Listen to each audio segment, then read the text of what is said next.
Hi, welcome to Bonita's Kitchen and thank you for joining us. What I'm going to be making for you today is raspberry jam.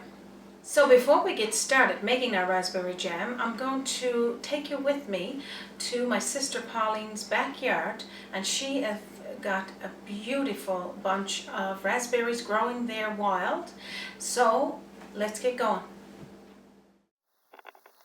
Thank you for joining me out here in my sister's garden in our backyard. It's just totally full with raspberries all over this area. So what we're going to do now, we're going to pick some. I'm open to get a bowl full, with her permission of course, and that's my sister Pauline, to take it back to our kitchen and we'll make some raspberry jam.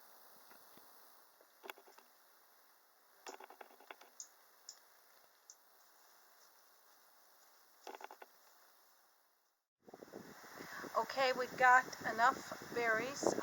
I'm not going to pick any more, even though I did get a little carried away. So let's take these delicious raspberries back to our kitchen and get making our raspberry jam. Now that was fun.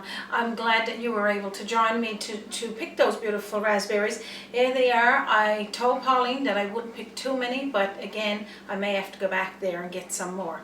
So I'm going to rinse them now, get them washed, and we'll get started.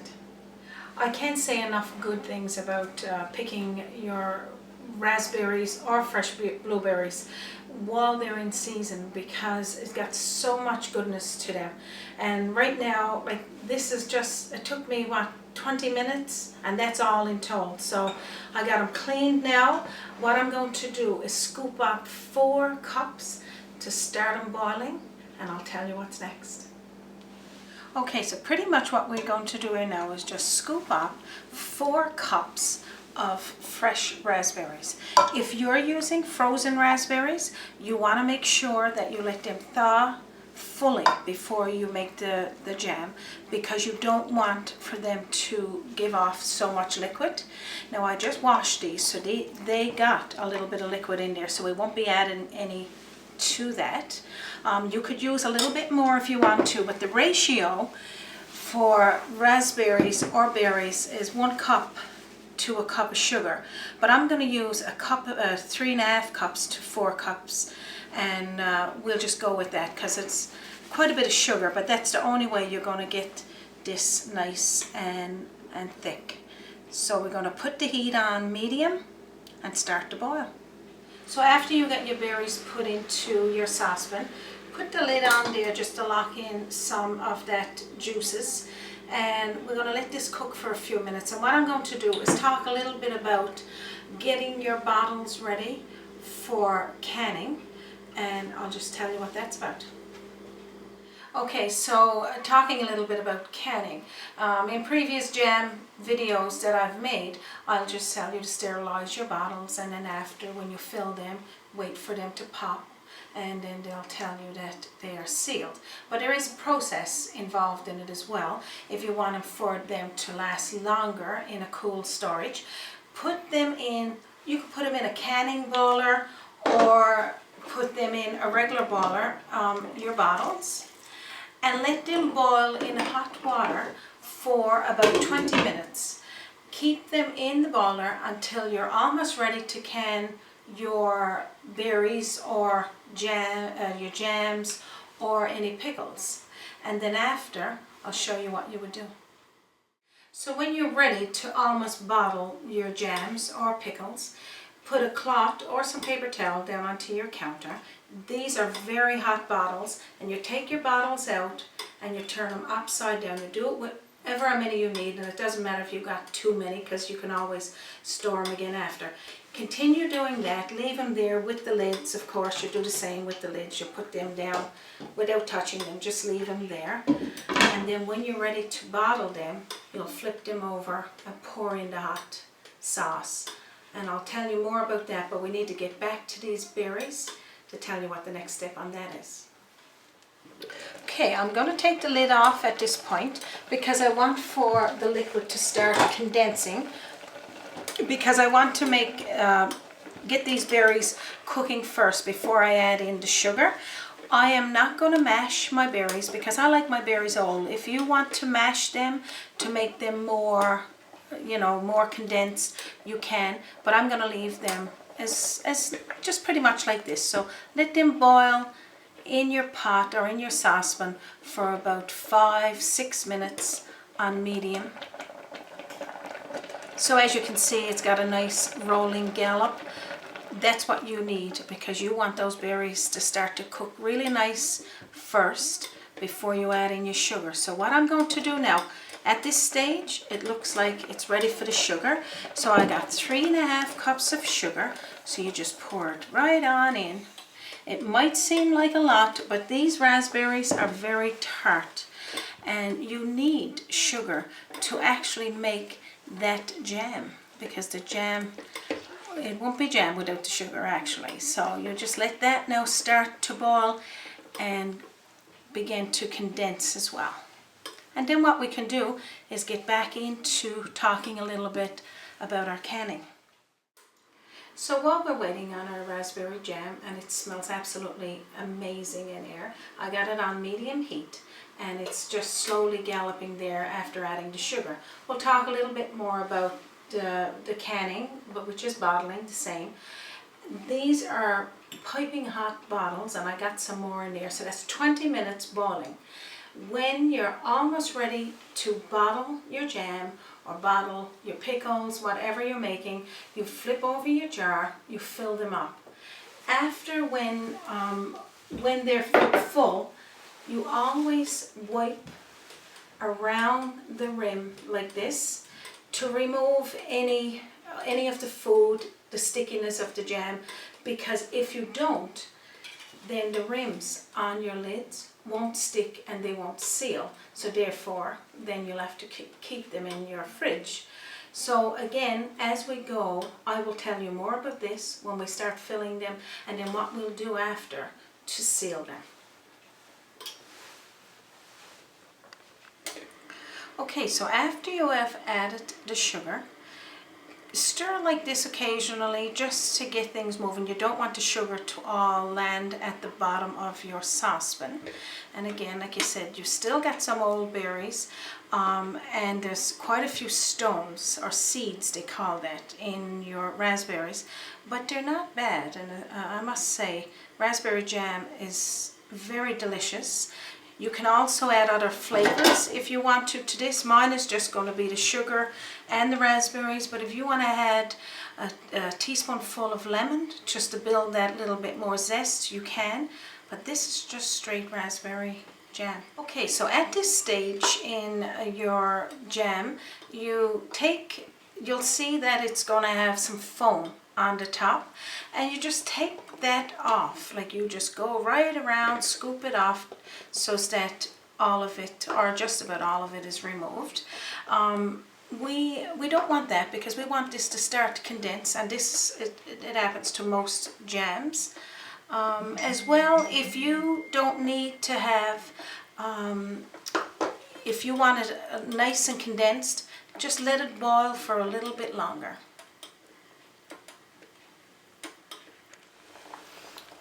Okay, so what we're doing here still is taking off the foam, just skimming the top of the jam, and it's looking really good, and it's starting to condense. And remember, like, time is not, like, it's in your favor on this one. If you got a little bit more time and you want for it to condense a little bit more, just let it boil through. You don't have to worry about, oh, is it 5 minutes, is it 10 minutes? I can give you that on there, but if it's not condensing for you on that time, just go a little bit longer and then turn off your damper afterwards. But while it's boiling, skim off the top of any foam. This is looking absolutely amazing.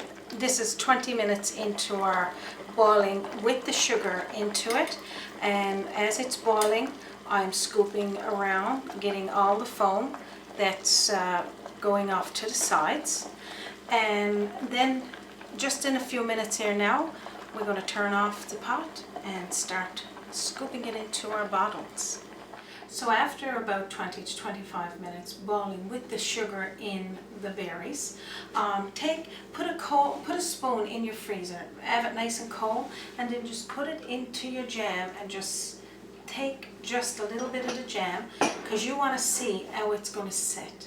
And this is kind of, it'll show you when it's cooled down that it'll start to set. And this is what it'll look like.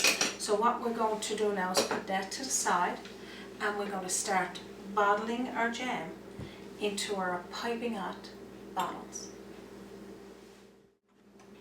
Okay, this is the fun part, I always say. So I'm going to flip over my bottles because I'm ready now to bottle them. Now if you don't do this process, just as long as you got your bottles cleaned and hot, you could have them soaking into a water bath. You don't necessarily have to boil them.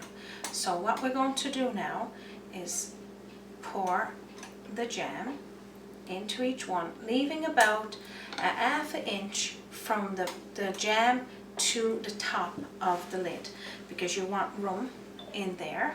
And we're going to continue doing that, scooping it into our bottles. Okay, so continue scooping your raspberry jam into your bottles. You got some berries that's still in there all, and then the majority of it is condensed down and all you see is the seeds. But you know what? It doesn't matter how you have this jam. It's freshly picked, the berries from my sister's garden, and made fresh by yourself. So this is what it looks like. Absolutely delicious. So what we're going to do now, remember I was saying you need to clean your rims, the rim of your bottle. So you see that it's jam that came off of my spoon, and it's sticky along here. We need to take all of that off. You go right around your bottle and clean it until it's completely off. Okay, so they are all cleaned. So the cap, put on there and then seal it finger tight, of course, like this. And then this cap the same, and then the other one. So what we're going to do next, we're going to be putting these bottles, even though if you left them there now at room temperature, you will hear popping sounds and let you know that they're sealed. But if you want to make sure that you're doubly sure that they're going to seal, we're going to put them back into the water bath for 5 minutes. Then we're going to take them out and put them at room temperature for overnight. Okay, so we'll put our 3 bottles down into this boiler again. And we only need just a quarter amount of water in the bottom of your pot, because you don't need to cover them. You're just going to steam them. That's going to lock that covers on. Put the lid back on, put your timer on for 5 minutes, no more. And then take them out and put them on your counter. I'll show you that next. Okay, our 5 minutes are up now for our boiling to get it all sealed. So I'm going to take off the lid. And what I'm going to do now is going to reach in carefully and take out those bottles. So pretty much what you're going to do now is put it at room temperature like this until they seal overnight. So that's pretty much how you make raspberry jam. Again, remembering that don't get scared that it don't look like it's condensing. Just let it boil a little bit longer and you'll see that it will condense after a time. And this is what it looked like. I mean, this is delicious. I got fresh bread here, which you can also find on Bonita's Kitchen. And that's the white bread. And then over here, I got the little tarts that I put on there. It's variety tarts, and there's also baked apple tarts. Well, this is a raspberry tart that you could make. Just out of that jam that you just made then, and put a little bit of raspberry on it. I mean, how delicious did that look? So I hope this made you want to go out and pick some fresh raspberries. And you can do this with any berry, of course. And we here in Newfoundland, we got so many beautiful berries out there that we can pick and make tons of different jams. So I'm going to even put a little bit on my fresh bread. Also, don't forget to label your jams so you know when you made them. That's if you don't eat it all right away. But again, it's a good practice to have put the name of your jam on there plus the label and date of when you made it.